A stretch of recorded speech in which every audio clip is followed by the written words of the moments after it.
What if I told you we just uncovered a hydrogen source so powerful, so clean, and so cheap, it could finally replace oil and gas? This isn't a theory. This is real, and it's happening right now. For over a century, oil and gas have fueled our world. They've powered our cars, heated our homes, driven global economies. But they've also polluted the air, triggered wars, and pushed the planet to a breaking point. We know we need an alternative, but nothing has been able to truly take their place.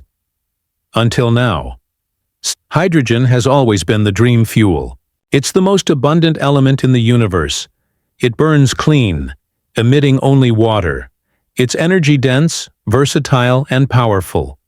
So why haven't we switched to it? Because producing hydrogen has always been expensive, energy-hungry, and often polluting.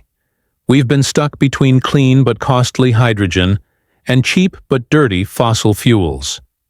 But recently, researchers made a groundbreaking discovery. Natural hydrogen, also called gold hydrogen, is being found trapped underground in massive reserves, just like oil and gas. Unlike traditional hydrogen, which is made in factories, this hydrogen is already formed and ready to use. No carbon, emissions. No complex processing, just drill and capture. And here's the kicker. Early estimates suggest it could be extracted for less than $1 per kilogram. That's cheaper than natural gas, and way cheaper than green hydrogen. This discovery flips the entire energy game.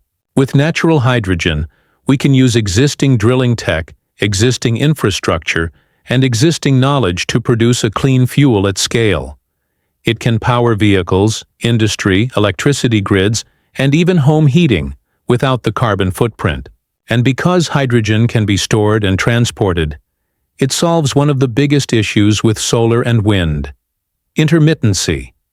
Countries like France, Australia, and the US are already moving fast. Exploration is underway. Pilot wells are being drilled. Some are calling it the hydrogen gold rush. And guess who's watching closely? Big oil companies. They see the writing on the wall, and some are already investing. What's next? Of course, challenges remain. Can we scale this fast enough? Can we transport and store hydrogen safely? Will governments support the shift? But the potential here is massive. This isn't just another green energy buzzword. This could be the breakthrough we've been waiting for.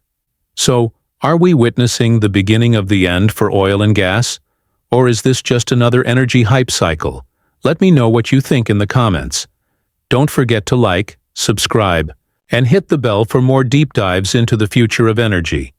Thanks for watching. See you in the next one.